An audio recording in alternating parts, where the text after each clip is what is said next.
حضرت عمر فاروق خلافت کے زمانے میں اکثر راتوں کو مدینہ کے آس پاس گشت کیا کرتے تھے تاکہ لوگوں کے حالات کا علم رہے۔ ایک دن آپ اپنے غلام کے ساتھ مدینہ سے کچھ دور نکلے۔ راستے میں ایک چراگاہ دیکھی جہاں ایک کم عمر چرواہا بکریاں چرا رہا تھا۔ حضرت عمر نے اسے آزمانے کے لیے پوچھا، کیا تم اپنی مالک کی ایک بکری مجھے بیچ دو گے؟ چرواہے نے سادگی سے جواب دیا، میں مالک کی اجازت کے بغیر نہیں بیچ سکتا۔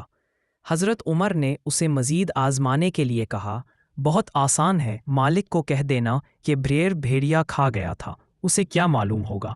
یہ سن کر وہ کم عمر غلام تھوڑا سا مسکرایا، آسمان کی طرف دیکھا اور کہا، مالک کو شاید نہ پتہ چلے، مگر اللہ دیکھ رہا ہے نا۔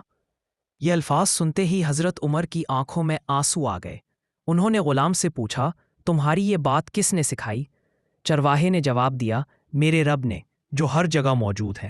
حضرت عمر فوراً اس لڑکے کے مالک کے پاس گئے، اسے آزاد کروایا اور اس کے اخلاص کی تعریف کرتے ہوئے فرمایا، یہ غلام نہیں، آزاد ہونے کا حق رکھتا ہے۔ اس کا تقوی اس کو بادشاہوں سے بہتر بنا دیتا ہے۔ اگر آپ کو یہ ویڈیو اچھی لگی تو لائک، شیئر اور چینل کو سبسکرائب کریں تاکہ آپ روزانہ دلچسپ واقعہ آپ کو ملتا رہے۔ السلام علیکم۔